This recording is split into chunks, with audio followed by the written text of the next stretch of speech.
Hey, have you heard? I'm going back to Las Vegas and the Punk Rock Museum to give guided tours. This happens to coincide with the When We Were Young Festival. I'll be there over the course of 4 days, October 16th, 17th, 18th, and 19th. 2 tours a day, one at 1:30 p.m. and one at 4:30 p.m. These tours will sell out. Space is limited, so grab your tickets now at thepunkrockmuseum.com. I got stories for days, and I can't wait to share them with you. So don't miss your chance to walk the halls of the museum and share punk rock memories with me. Head over to thepunkrockmuseum.com and get your tickets now. See you soon. This episode is brought to you by DistroKid.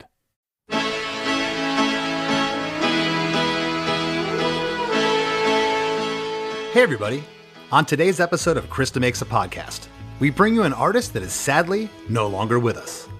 I'm talking about the one, the only, singer-songwriter and multi-instrumentalist Brian Wilson from the Beach Boys.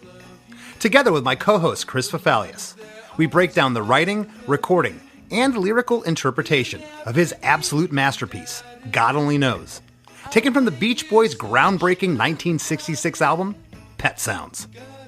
God Only Knows is hauntingly beautiful. There isn't another song that sounds like this tune. It's experimental, moody, hypnotic, and lush, all rolled into one. Brian's brother Carl provides the lead vocal on this tune, and he hits his performance straight out of the park. Surprisingly, God Only Knows was a B-side. Yes, you heard that right. It was the flip side to the Beach Boys single, Wouldn't It Be Nice? And man, when your B-sides are this good, who needs A-sides, right? So, tie your coconut shells to your hands and join us for some percussion as we dive into this amazing tune. And thank you, Brian Wilson, for all the songs. May you rest in peace. Hey, have you heard? Chris DeMakes a Podcast. Hey, have you heard? Chris DeMakes a Podcast. Hey, have you heard? Chris DeMakes a Podcast. Hey, have you heard? Chris DeMakes a Podcast.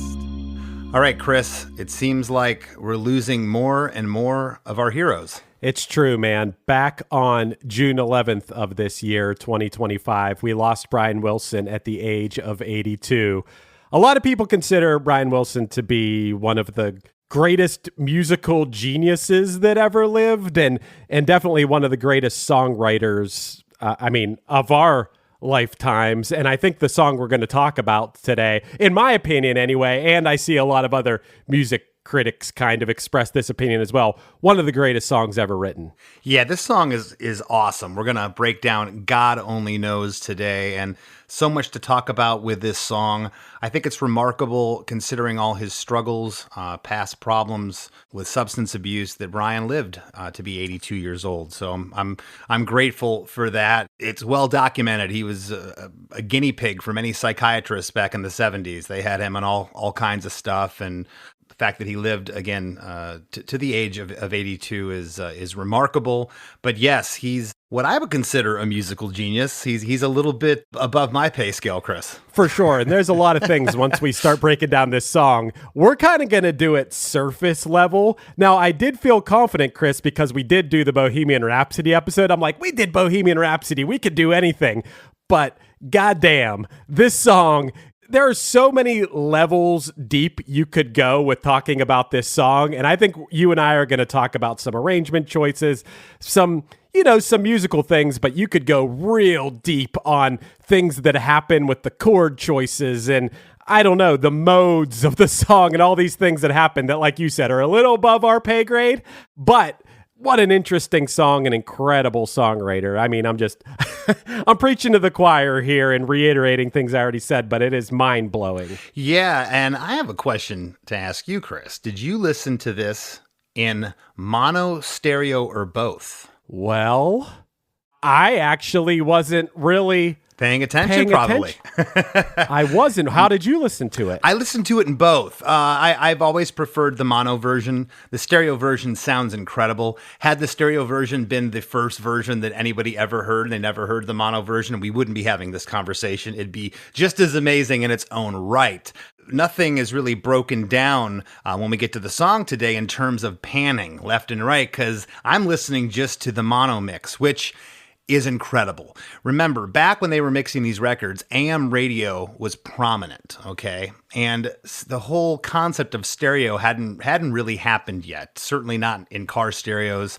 Just the other day I was with my son somewhere, and the PA came on in, I don't know, some store, and it was the intro of Hell's Bells by AC/DC, and you could hear the bell, but you couldn't hear the first guitar because the speaker was in mono. Wow. So you still hear those things every now and again, but they were mixing for singular, for mono, and there's something special about this song in mono to me, and that's why I listened to them in both. I referenced them both, but the mono is the definitive version to me. There's enough to talk about in this song, Chris, without talking about the panning of where things are. So that's a good choice. No, and I brought that up, Chris, because with panning, you're able to get more space in a mix, okay? You can have some stuff center and panned off left and right. Here, everything is right up the middle of the road, and the fact they were able to get all of this instrumentation in is incredible. Yeah, true. And Chris, before we dive into this song, you and I both said it, that this episode could easily be 2 hours long, maybe longer than that if we went through Brian's whole life. But I do want to give a little bit of background of like what led up to the point where he was writing this song, if that's okay with you. Oh, of course, yeah. And I will say, anyone listening, if you haven't seen it, there's a movie that came out in 2014 called Love and Mercy. I'm assuming you didn't see this movie, right, Chris? I have seen this movie, not the whole thing. I saw this movie on an airplane. I saw pieces of it, and I thought it was pretty good. I thought it was pretty well put together. It is pretty good. So Paul Dano plays the young Brian Wilson, like during the recording of Pet Sounds and leading up to that, and then John Cusack plays the older Brian Wilson. And I think the movie's really good. My friend Johnny complained about like he doesn't want to see all the John Cusack like older Brian Wilson stuff. I think it's kind of necessary to see both sides or whatever. And I'm sure there were certain things that were fictionalized, as there always is in these sort of movies. But for the most part, I think the story is there. And there's also some amazing documentaries about the making of Pet Sounds that I've seen in the past. There's one on Apple TV that's great. It's just so cool seeing all that old footage of them in the studio. Him, especially. Yeah, and of course, their father, Murray Wilson, who was a slave driver by all intents and purposes. I mean, this guy was just, it's been well documented that he, wanted everything to be perfect. And that's where people think that Brian got a lot of his perfectionism from, under that scrutinizing eye of his father. For his 16th birthday, Chris, this is crazy. He got a portable 2-track Wallensack tape recorder. I've never even heard of that brand, allowing him to experiment with recording songs, group vocals, and rudimentary production techniques.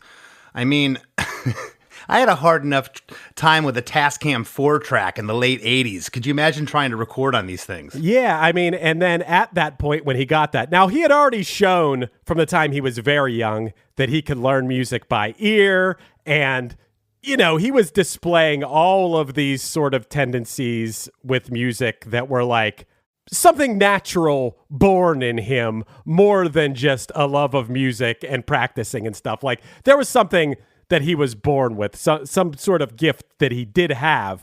But at this point that you're talking about, he would get his friends together around the piano and he'd harmonize with them on recordings.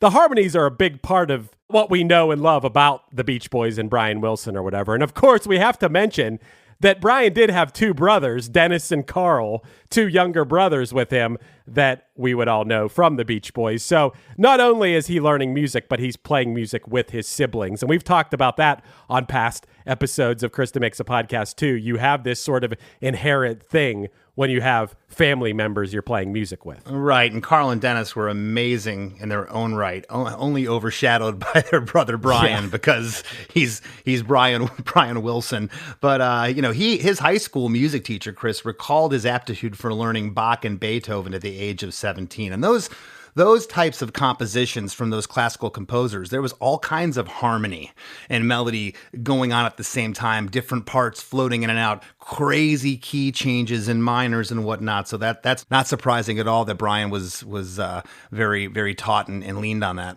Yeah, and eventually Brian got his cousin, Mike Love, not my favorite guy, but whatever, that's a whole other podcast, and his brother Carl to form a group called Carl and the Passions, and they performed songs by Dion and the Belmonts, the Four Freshmen. By 1961, you had the three Wilson brothers, as well as Mike Love and Al Jardine, formed a group called the Pendletones. And Brian and Mike Love co-wrote the group's first song, Surfin'.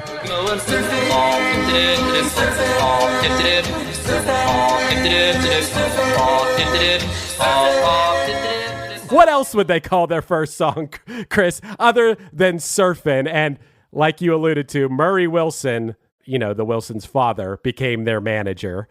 Surfin' became a hit in LA. It reached number 75 on the national Billboard sales charts. At this point, they changed their name to the Beach Boys. And of course, they wrote all kinds of songs about surfing. Yeah, Surfing USA, Surfing Safari, and what a great time. Southern California, it was getting portrayed in the movies. People from all over the world were seeing this lifestyle. You talk about right place at the right time, but also these sugary pop hits they were writing very much reminded me of the early days of the Beatles, Chris. Love, Love Me Do, and kind of teeny bopperish type songs, and where... A short 4 years later, Brian Wilson took this band. It's incredible. And again, we're going to get into God Only Knows in a little bit, but God Only Knows universes apart from one of these surfing songs, right? Oh, it is wild to me how quickly, in the grand scheme of things, they went from writing pop songs about surfing to what Pet Sounds is. That's credit to Brian Wilson, the genius mind of Brian Wilson for that. But yes, leading up to that, hey, they were your label mates, Chris. They signed a 7-year contract with Capitol Records in 1962. Oh, I know, and trust me, I was well aware of their presence in the Capitol Records building. Very cool. Right, but I think this is pretty cool, Chris. When they signed this contract, Brian insisted that Capitol permitted the Beach Boys to fund their own external sessions while retaining all rights to the recordings. That is crazy that at that young an age and with not that much experience in the world of music, that he thought to do that. Well, I don't know if it was him or if that was his father. I don't know how much his father was involved in the band's business or who was involved. That seems like a pretty young age for somebody to think about that, and having those rights is incredible.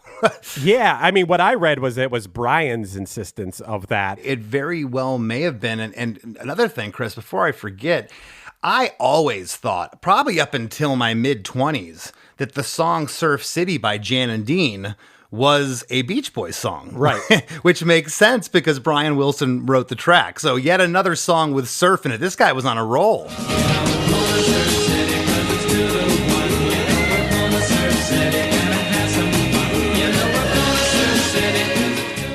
Yeah, I guess Jan and Dean, I don't know a lot about the history of Jan and Dean, but they also wrote songs about surfing. Yes. And they already had a career, and it was the songs that Brian wrote with them or wrote for them. I don't know how, I would assume like maybe wrote most of it. That revitalized their career. And Murray, I think, wasn't very psyched about that. He disapproved of that. He probably wanted all the glory for the Beach Boys.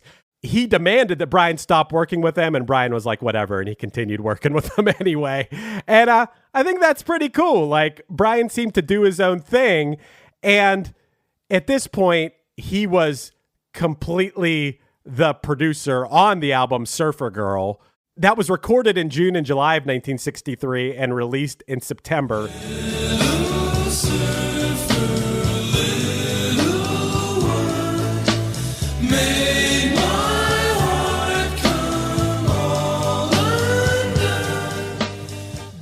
It went to number 7 on the charts, and he also co-produced the car-themed album Little Deuce Coupe, which was released just 3 weeks after Surfer Girl.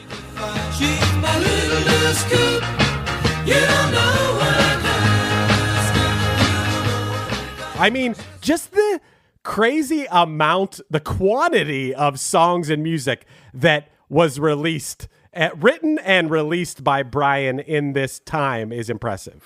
Absolutely. And what happened between this time of that being released in 63, of course, the Beatles hit. And there was a kind of a a little rivalry going on, primarily between, from what I understand, Paul McCartney and Brian Wilson. I think it was more of a friendly rivalry than anything. But in December of 65, Brian enlisted jingle writer, I did not know this, Tony Asher, as his lyricist for the Beach Boys' next album, Pet Sounds. And the album came out in May of 66, which, of course, God Only Knows is on. A couple things I want to mention, because I'm ready to jump into the song, Chris. But they fired Murray as their manager in 1964. And at this point, Brian really wanted to model his career, I think the whole time, after Phil Spector and be a more behind-the-scenes guy.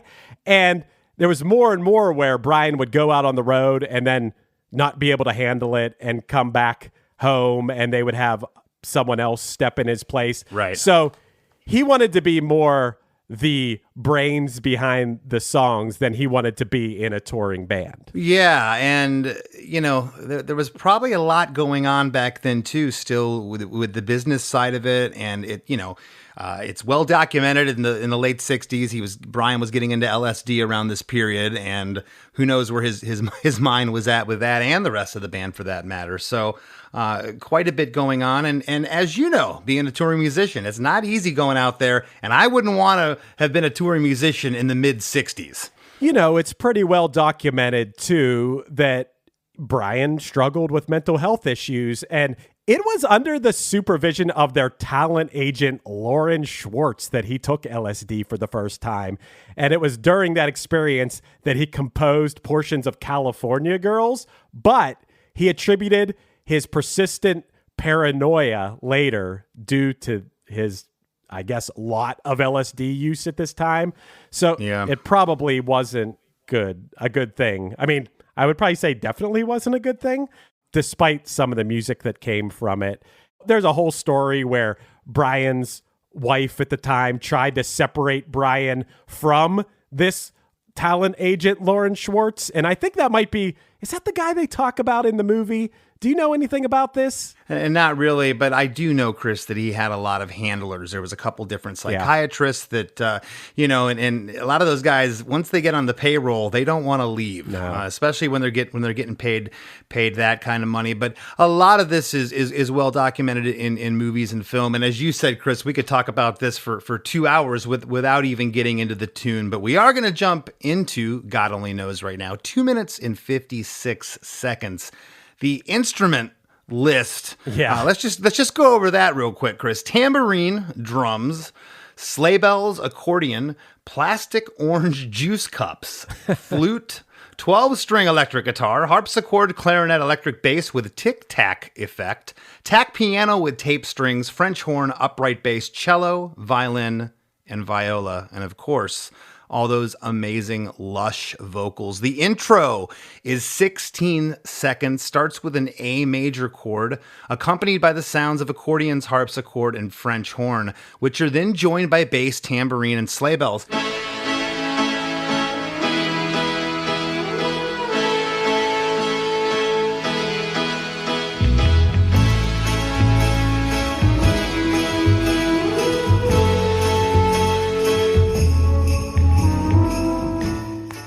You want to talk about setting a mood. You're automatically in within 2 to 3 seconds. Yeah. And Chris, once again, there are lots of things that I was trying to comprehend when I was taking notes on this song, like that you can read about, like the complexity of the key of the song. I guess the listeners hear it being in the key of A, but then it gravitates closer to the key of E. Like there's so much complex musicality that once again is above my pay grade as a musician. Well, and I had to learn a lot about what you just said when I first got auto-tune, okay? Because I'd be like, this song's in E. I'd be convinced. It'd be like, yeah, but it's kind of E over A with where the vocal's sitting. So you'd have to tune certain things in A, possibly certain things in E. So the fact, again, that he was writing in this type of context tells me that he came from that composition classical background. You know, that just speaks volumes, because this wasn't 3-chord Surfer Girl. This was really, really, really next level. You know, when I hear the intro to this song and lots of parts of this song, Chris, you know, you learned about what he was learning from and playing from Bach, Beethoven, classical music. There's an element of this that sounds to me like classical music, mixed with the current pop music of the time. It's really interesting. Yeah, there's I didn't really want to use this word in describing it, but there's something dark about this song. as happy and poppy as it is in one way, and it's very feel good, it also has a very melancholy texture to it. It does. And even, I know it's a love song and we're going to get into it, but there's even something lyrically that's a little, as you would say, morose or something. There's something that is at the same time uplifting, also sad about this song, and it's kind of inexplicable. It's amazing.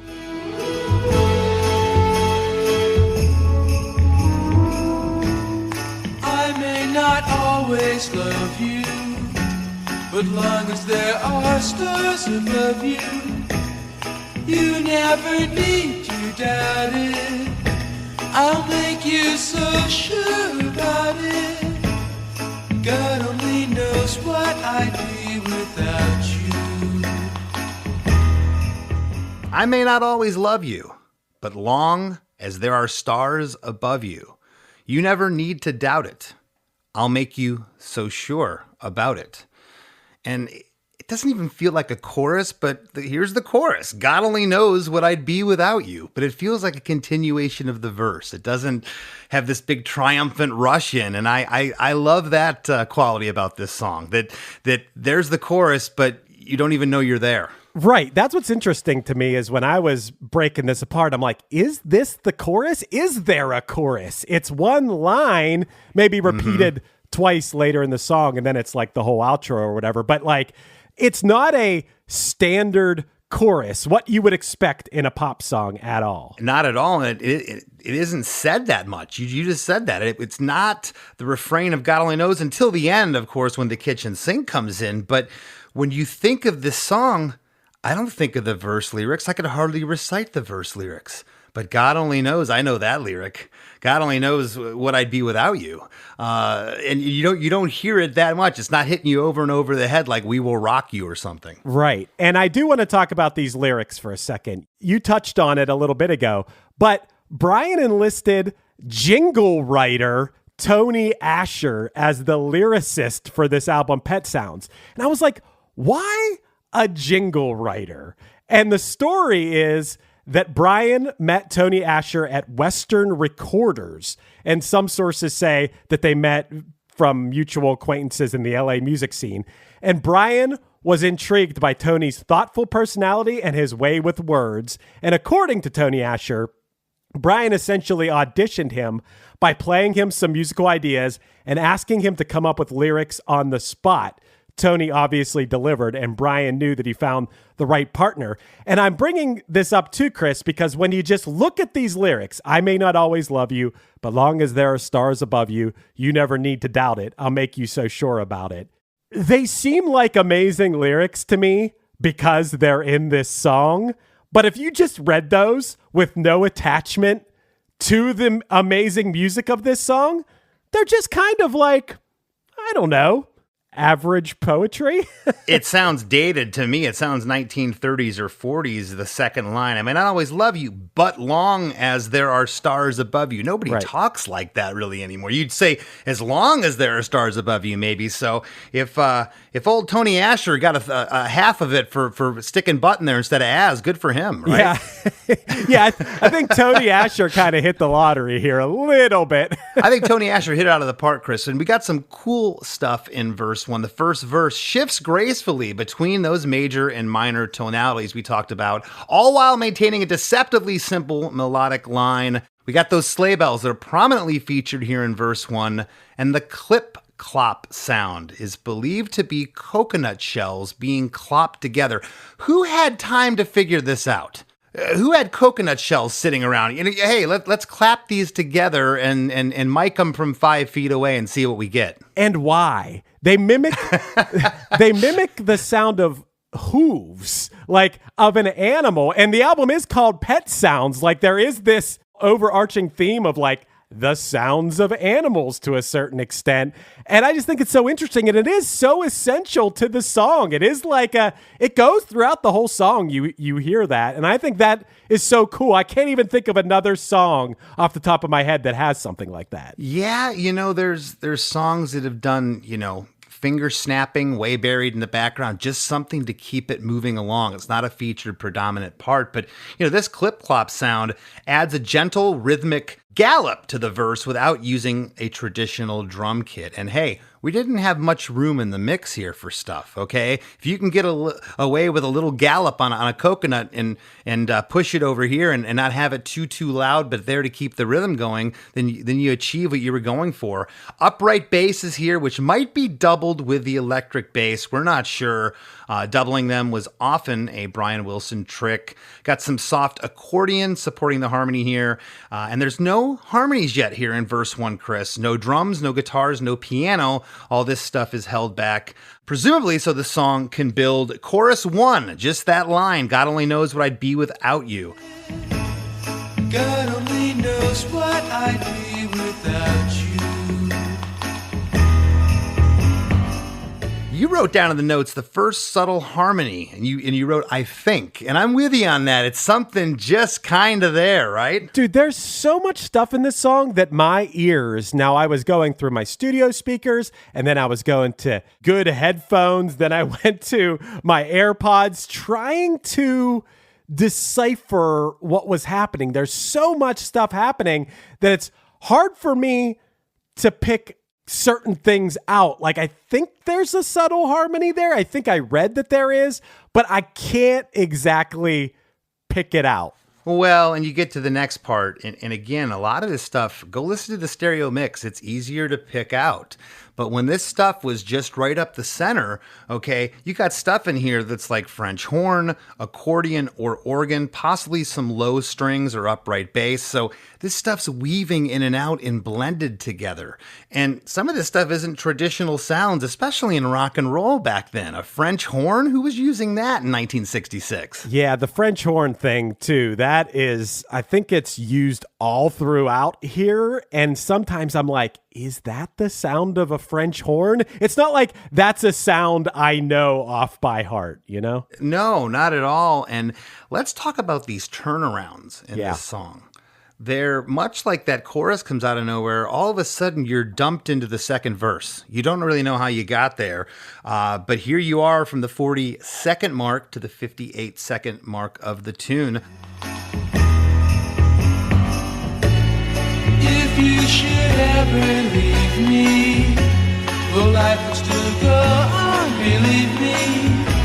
The world could show nothing to me, so what good would living do me? God only knows what I'd be without you. If you should ever leave me, though life would still go on, believe me. The world could show nothing to me, so what good would living do me? Something about this verse. There's me at the end of every line. Oh. That's interesting with lyrics, okay? Yeah. And what that does to me, it makes this extremely personal. Yeah, and also I think we talked about there's a little bit of like melancholy in what is basically a love song, but I think these lyrics kind of add to that too. What good would living do me if I didn't have you anymore? There's something really sad about that. Yeah, and again, the prose here is a little interesting. I wouldn't talk like this. If you should ever leave me, though life would still go on, believe me. It's kind of like old poetry, almost. Yep. Old English a little bit. The world could show nothing to me. Could. And the last line, so what good would living do me?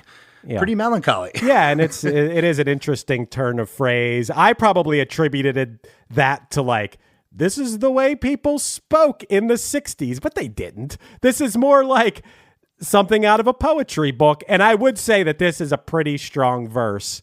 And Chris, I do want to touch on real quick, you talked about it for a second, the little transition that got us here, that got us into this second verse. There's a little melody, and my ears cannot pick up exactly what is being played in this little transition melody. But I read that it's a mixture of French horn, which I can't hear in it really, accordion or organ, and possibly some low strings or upright bass. It's really hard for me to pick out. But this little turnaround is essential to the song. It's one of the signature hooks of this song. Yeah, absolutely. And the experimentation that was going on here, again, you couldn't look up at a grid on a computer screen and figure out where you were at. These guys were trusting their ears, okay? We did an episode recently about Roy Thomas Baker, producing all those Queen records and stuff, Chris, with hundreds of vocal tracks, okay? I didn't use this example then, but I'm going to use it now. It's almost like a pilot flying without instrumentation, okay? Completely relying on visuals, okay? And that's what they were doing here. They were relying on their ears. And there's sometimes when I feel something's late because it looks late on the computer screen, but it feels good to my ears. There's sometimes you can't look up at the screen. They were relying fully on their ears here. And to your point, what was going on here? There was so many things, it's hard to discern actually what was going on. That's the beauty of it. Yeah, it's hard to pick things out. And I wanted to make this point earlier. You bringing up Roy Thomas Baker, and that makes me think of Queen. When I think of God Only Knows and Bohemian Rhapsody as both being like two of the greatest songs ever written, I think a lot of people would say that. I think you and I would probably both agree with that. The commonality of these two songs is I feel like there's something A, otherworldly, and B, something that takes you to like a different century about these songs. Like there's something from musical history, something from classical music that comes out in these songs that just transports you to another era or something. Well, this sounds dated, and I don't say that because that could be a bad term. It definitely doesn't sound new. It doesn't sound this century. And to further illustrate your point, we talked about that classical upbringing and whatnot, and you said there's something just that feels classical about this, like that type of composition, and I fully hear that too. This is such a good piece of music. Would it be nice if we could wake up in the morning when Hey everybody, we got to take a quick break for a word from our sponsors, but we'll be right back with this special Brian Wilson episode. Looking to elevate your music career? DistroKid is a digital music distribution service that enables musicians to distribute their music to online stores and streaming platforms such as Spotify, Apple Music, YouTube Music, Amazon, Tidal, and many more. DistroKid collects earnings and payments, sending them to you, the artist. With DistroKid, artists unlock a world of possibilities. From easily paying collaborators with splits, to securing your music with DistroLock, DistroKid covers all bases. Plus, you can promote your releases with Hyperfollow and create eye-catching visuals with a Spotify Canvas generator, all for free. But that's not all. Introducing the DistroKid app, now available on iOS and Android.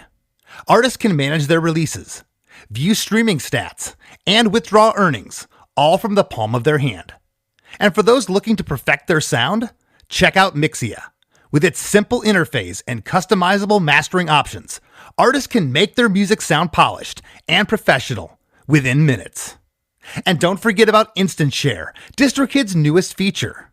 Share large files securely with collaborators, producers, and more, ensuring your music streams at the highest quality. Ready to take your music to the next level? Download the DistroKid app and explore their suite of tools today.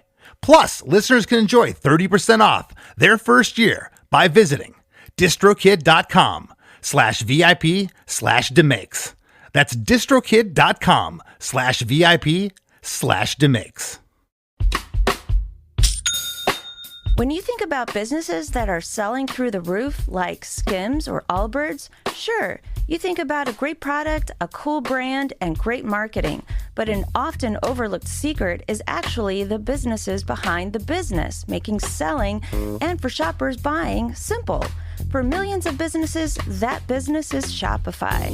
It's home of ShopPay, the #1 checkout in the world.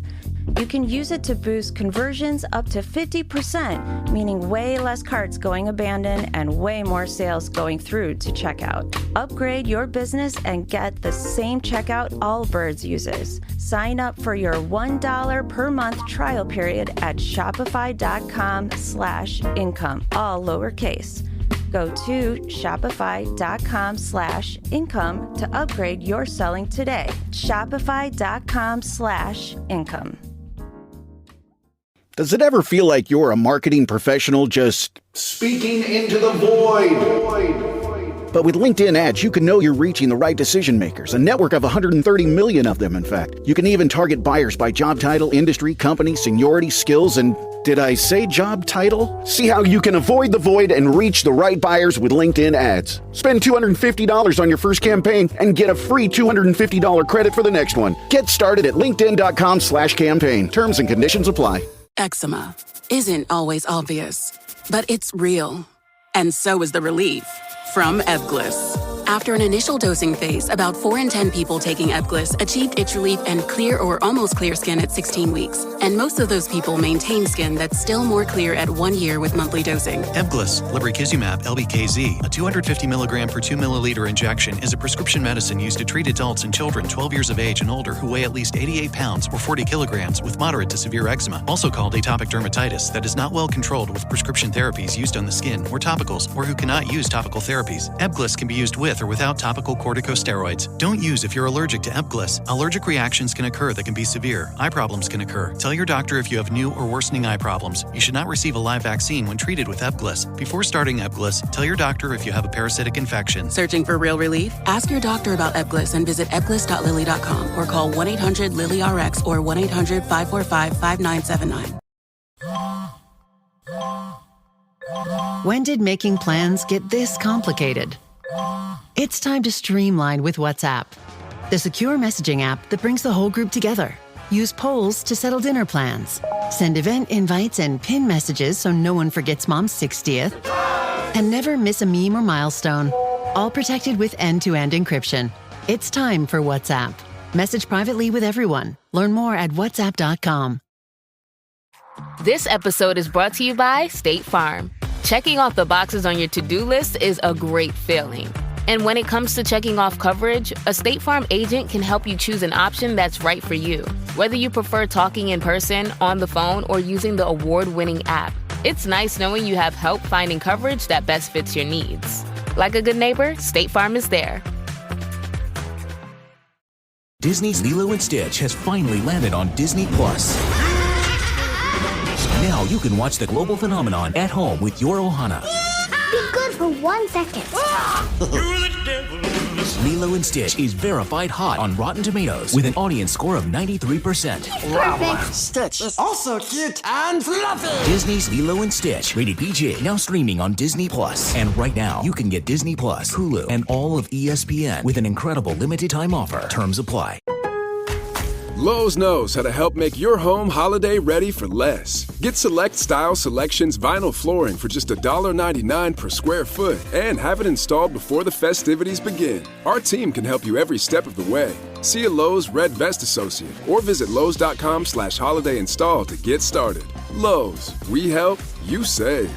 Basic install only. Date restrictions apply. Subject to availability. Installed by independent contractors. See associate for details. Contiguous U.S. only.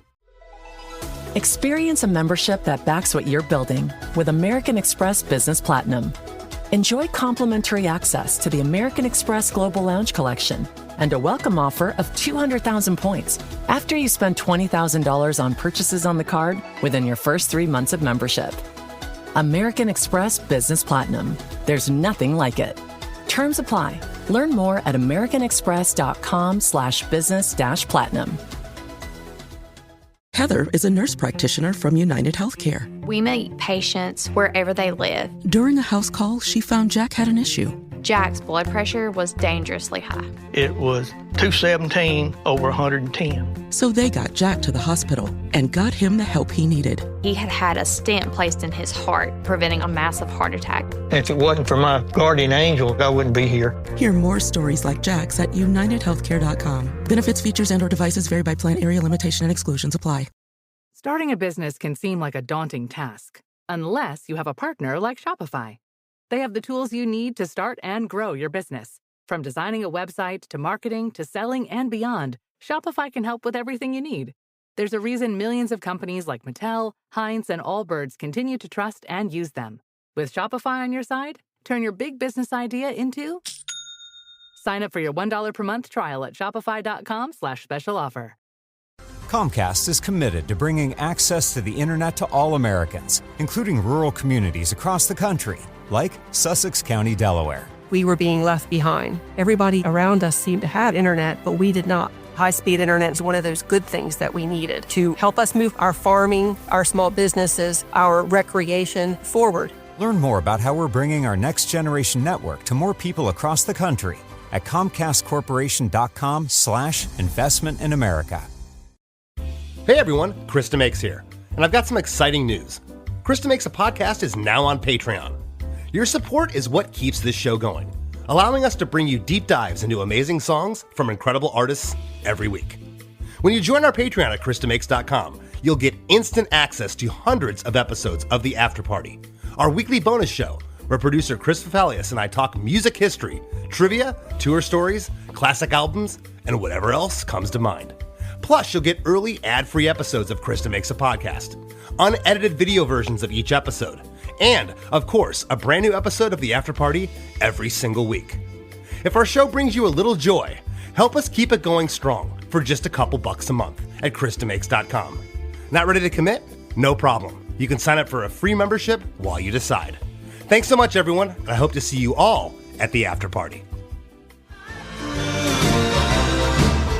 Happy times together we spending. And now, back to the show. Chris, some of these things here in verse 2 that I want to talk about, the building of this song as it builds as it goes on, we start getting, in the second verse now, we have some layered harmonies. They're still real subtle. I can't pick them out. I can't pick out exactly what's going on, but they are there. We get string swells to help build, and we now have some pads. I don't know if they're accordion or organ. Both of those are listed as instruments used in this song, but I can't pick out which is which.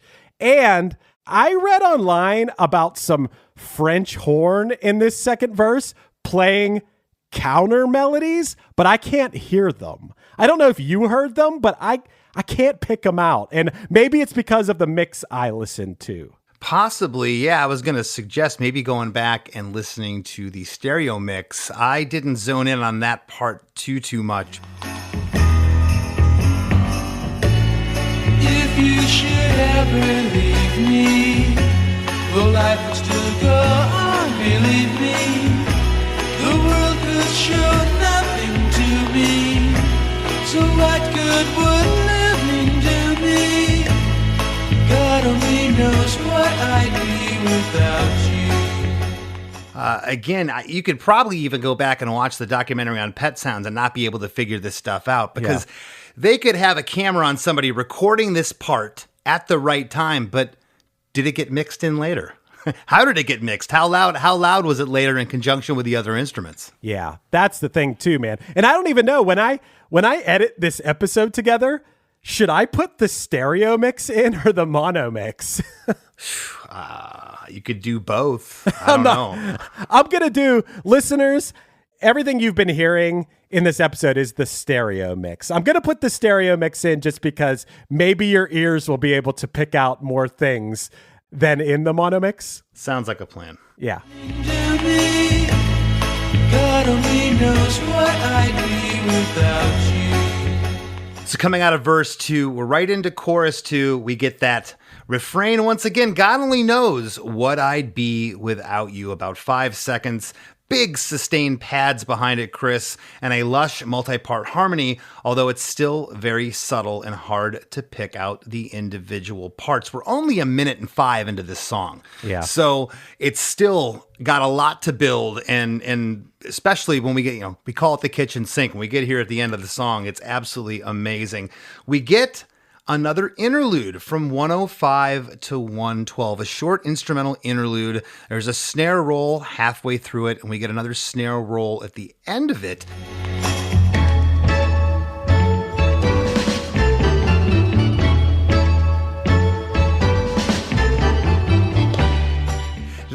part is so weird because it leads to another interlude. This is like songwriting that's just above my knowledge, right? Like this wouldn't be a go-to. This is absolutely the antithesis of your typical pop songwriting, some sort of AABA type. This is completely the opposite. When you have an interlude followed by a, I don't know, re-intro / interlude that comes after it, it's so interesting. And yes, it harkens more towards some piece of classical music than it does a pop song. I got to tell you, the Partridge Family ruined this next part for me, because when they did the Partridge song, that was a good 5-6 years later, okay, that show came out, 4 or 5 years later. And just everything about that, the ba-ba-bas and the doo-doos and all the backing vocals, it's just, I'm half joking with a smile on my face, of course, but this next section was aped by so many things. It was stolen for so many projects and so many sounds. Of course, this part in particular, and God only knows, is the original.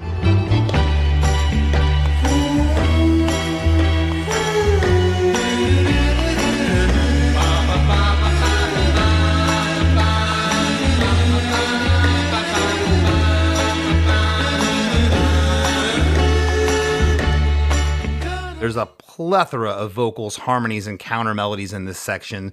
The doo-doos, the ba-bas. Ba-ba! What a weird vocal. I've never done that one. I would argue that yes, you have, Chris. Do you know when you did it? Ba-ba-ba-ba. What song did I do it on? You did. You covered the Partridge Family. True, but the horns did that part. Bam, bam, bam. That wasn't a vocal. So yeah, you know what? You're right too. We're both right on that one. But yeah, this part is wow. How did this come in his brain? This section. This is such an interesting piece of music. Feels like the bas are supposed to be mimicking the horns, which makes sense of what you just said for the Partridge Family song. I Think I Love You. Feels like the doo-doos. That sounds like a 60s doo-wop band. The doo-doos might be mimicking a sort of piano melody here. You get that a lot in Beach Boys songs, where you'll hear things at the top of the song that's played on a certain instrument, and then later in the tune, and we'll get into that with God Only Knows, later in the tune you'll hear it played on another instrument, or it might even be a voice at that point.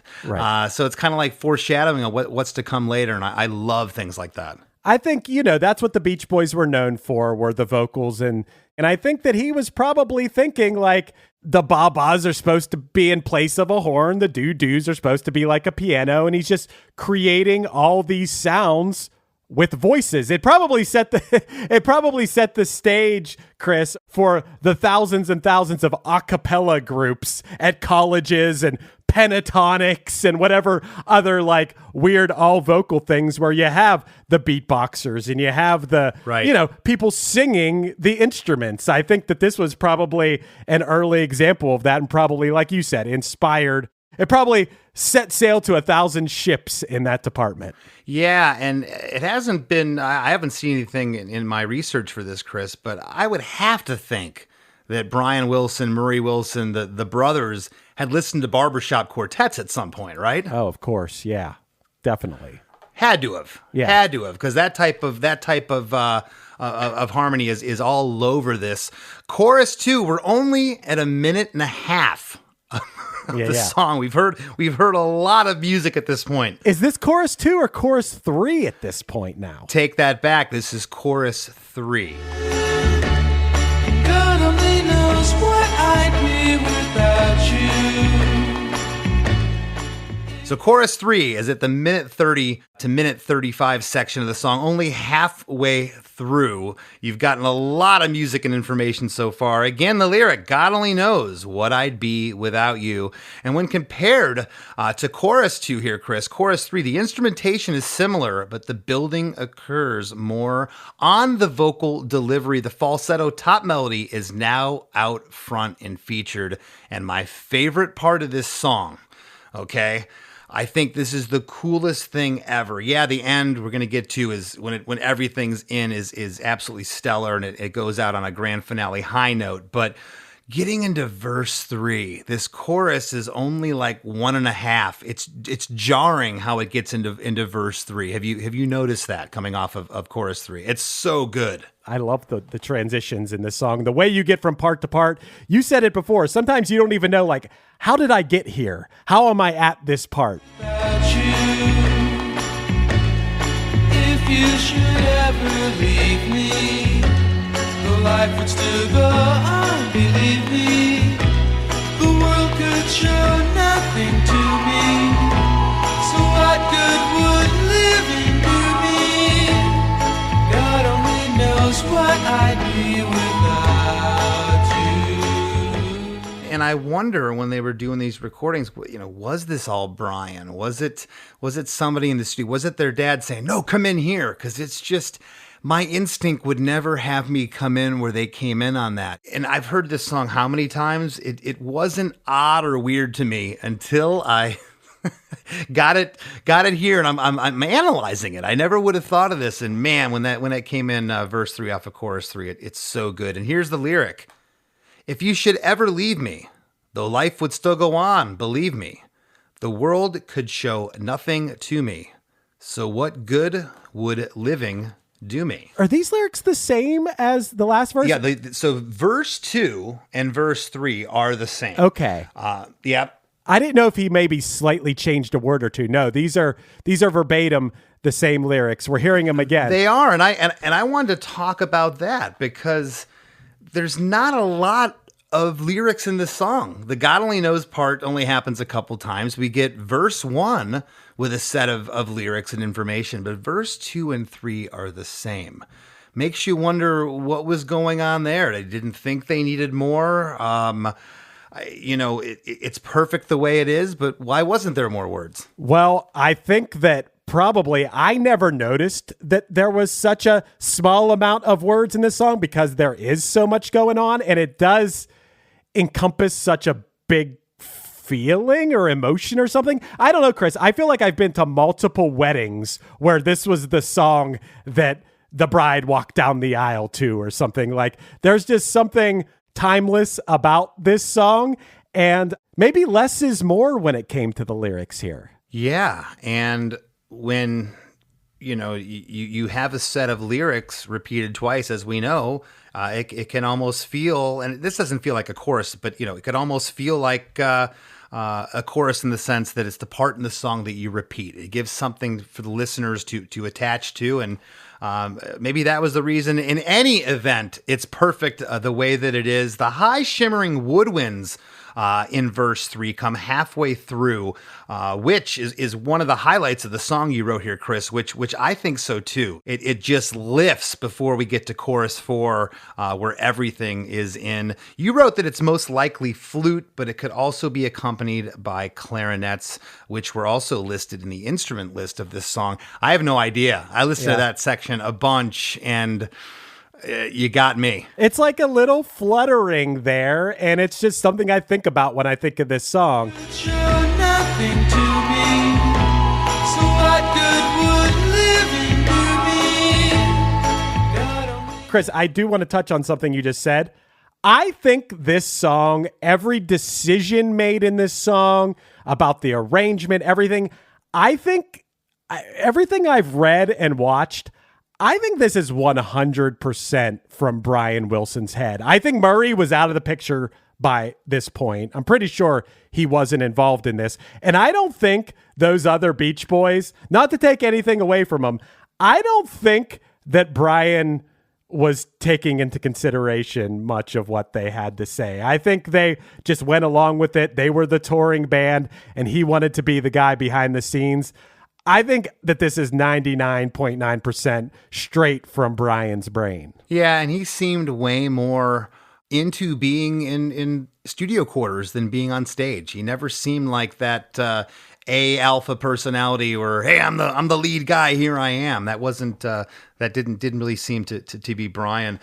Chorus 4, huge chorus outro, kind of the crescendo, just everything, the grand finale here that leads to the fade out. It's 1:53 to the rest of the song. So the whole last minute here, Chris, of the track is spent on chorus 4. We get the chorus once, and then it ducks down to just pads and clip clops. It becomes sort of a round, you said, where it's just kind of like this a circular sing-along. Yeah. This is where, Chris, you said it before, we get the kitchen sink. We're getting those little snare rolls in between the things. That's such an interesting thing, like to use the drums so sparingly. And you'll find this in a lot of songs from the 60s and stuff. It's funny when songs have such a lack of drums. The Beach Boys are pretty good for this too. You'll hear this, especially this era, where it's like they're used as like a little accompaniment or something. They're not, when you or I wrote a song, the drums are like such a prominent part of it, but he uses them so tastefully, and you don't even kind of notice how little they're used. No. And could you imagine if there was drums all over this thing? Would you be able to pick out any of those subtleties? Would you even say to yourself, is that a flute or a clarinet? You might not think about it because the drums, the kick and the snare and the cymbals are in the way of those frequencies. It's what's not there that makes the other stuff absolutely magical.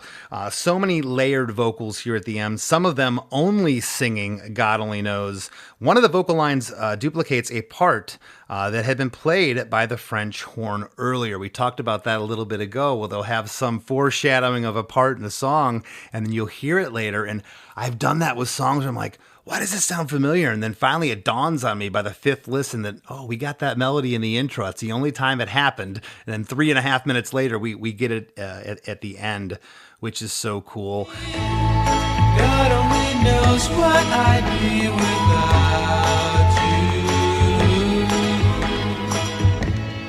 God only knows what I'd be without. God only knows what I'd be without.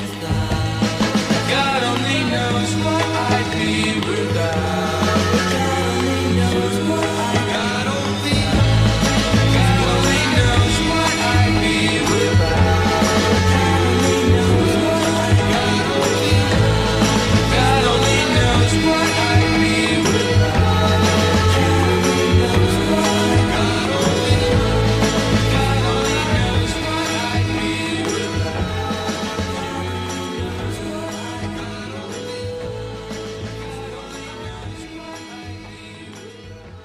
Chris, I want to talk about, the fact that this song was the B-side to the Wouldn't It Be Nice single in the U.S.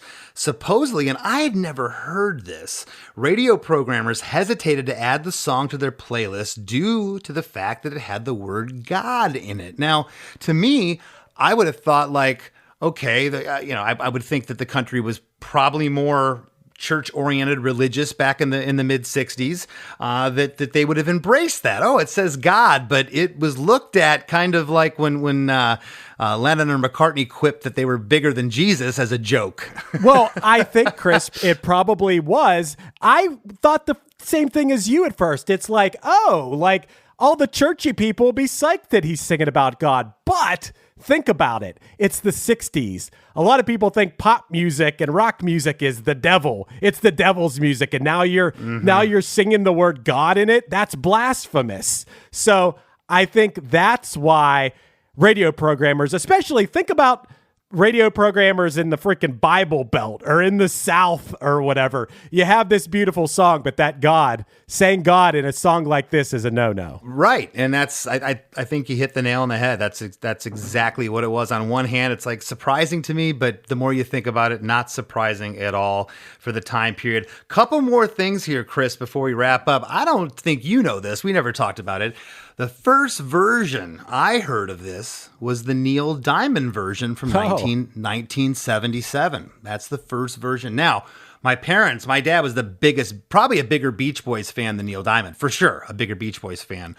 But I remember hearing Neil Diamond's version first. But what good would living do me? God only knows what I'd without you. Anyways, it was from his record in 1977. It was the first track off that album. And then, of course, I heard this version. This version is the definitive version of the song. You ever heard the Neil Diamond version, Chris? I haven't. No. Okay. It is interesting. He made it darker. Some of the chords are a little darker. It's an interesting listen to, and I'm sure you'll put a clip in here somewhere. But yeah, that was my first introduction to this song. So on September 24th of 1966, the song peaked separately from the A-side, Wouldn't It Be Nice, at number 39. So these are the days when the radio programmer would just like be bored and flip it over and be like, Or sometimes this happened too, Chris, where the radio programmer forgot, put the wrong side on, plays the wrong side of the 45, and the telephones light up. What is this? What is this? And some disc jockey in St. Louis starts spinning the song. Well, the next thing you know, the guy in Chicago starts spinning it, the guy in Detroit, now you got a hit on your hands. Yeah. Okay. I want to say a couple things real quick. First of all, Wouldn't It Be Nice on the other side of this? I think that's also one of the greatest songs ever written. Like, that song's incredible. But I also am shocked that God Only Knows in the U.S. only went to number 39. If you would have, on the spot, gun to my head, I would have said this was a number one song just because it's been around forever and like stood the test of time. This song became a way bigger hit for the Beach Boys later than it was then. Okay. And I bet if we were to go back to that time, this was an album track at best, in 1966. They were known for Good Vibrations, Surfin' USA, Don't Worry Baby, all of those songs. So this was definitely different. There's really nothing else in their catalog that sounds like this. So this is definitely an outlier, Chris. Yeah.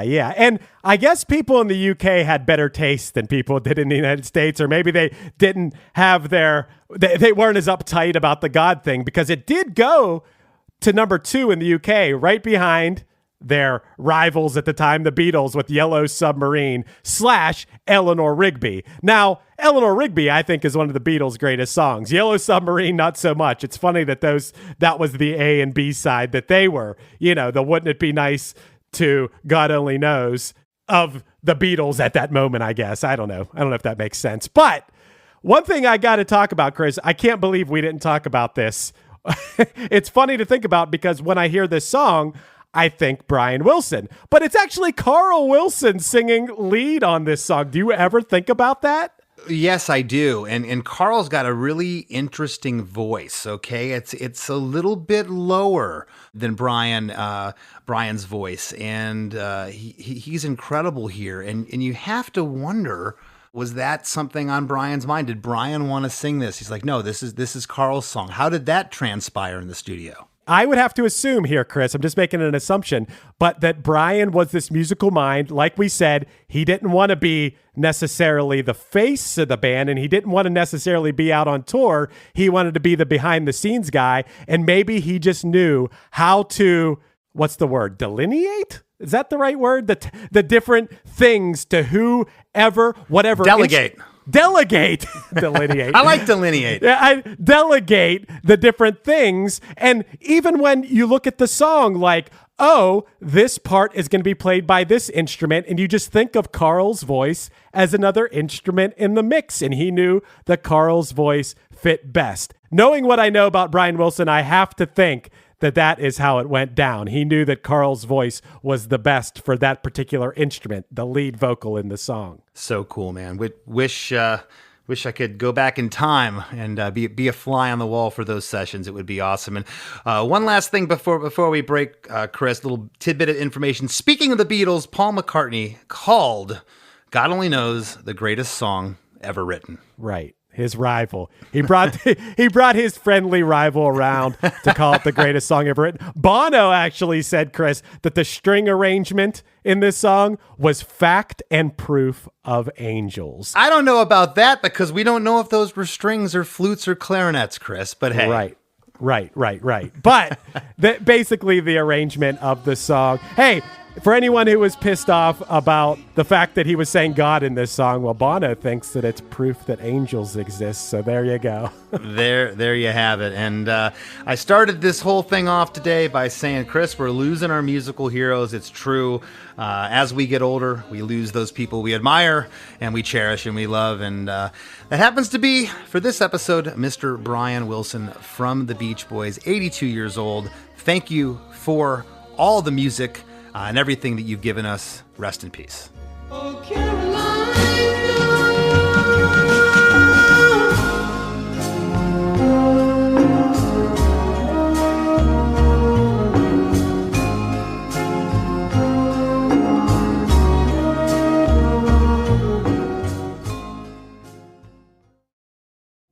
Hey friends, have you been loving Chris DeMakes a Podcast?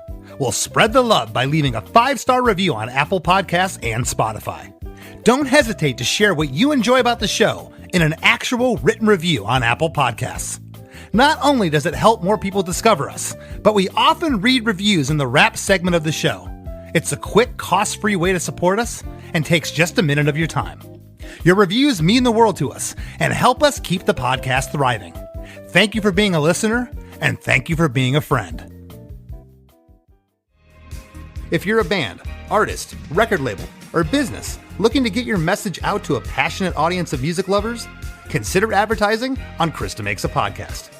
We'd love to help you connect with our listeners in a meaningful and authentic way.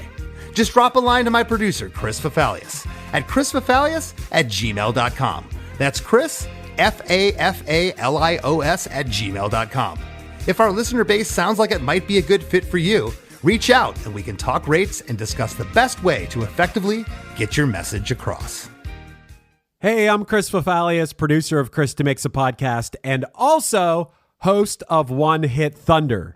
Each week on the One Hit Thunder podcast, we take a look into a one-hit wonder band or artist to determine if they deserved more success or if they were lucky to even have a hit at all. We've covered When in Rome, Jaquan, Shanice, Yellow, Squirrel Nut Zippers, Jesus Jones, Positive K, Mazzy Star, and hundreds more. With new episodes every Wednesday and special guests from the worlds of music and comedy, we always have nonstop fun, and maybe, if we're lucky, we discover some new favorite music. So if you love great songs and you often find yourself asking, whatever happened to that band? Check out One Hit Thunder wherever you get your podcasts. Doug. Here we have the Limu Emu in its natural habitat, helping people customize their car insurance and save hundreds with Liberty Mutual. Fascinating. It's accompanied by his natural ally, Doug. Limu, is that guy with the binoculars watching us? Cut the camera. They see us. Only pay for what you need at libertymutual.com. Liberty, liberty, liberty, liberty. Savings vary. Underwritten by Liberty Mutual Insurance Company and affiliates. Excludes Massachusetts. For a limited time at McDonald's, get a Big Mac extra value meal for $8. That means 2 all-beef patties, special sauce, lettuce, cheese, pickles, onions on a sesame seed bun, and medium fries, and a drink. We may need to change that jingle. Prices and participation may vary.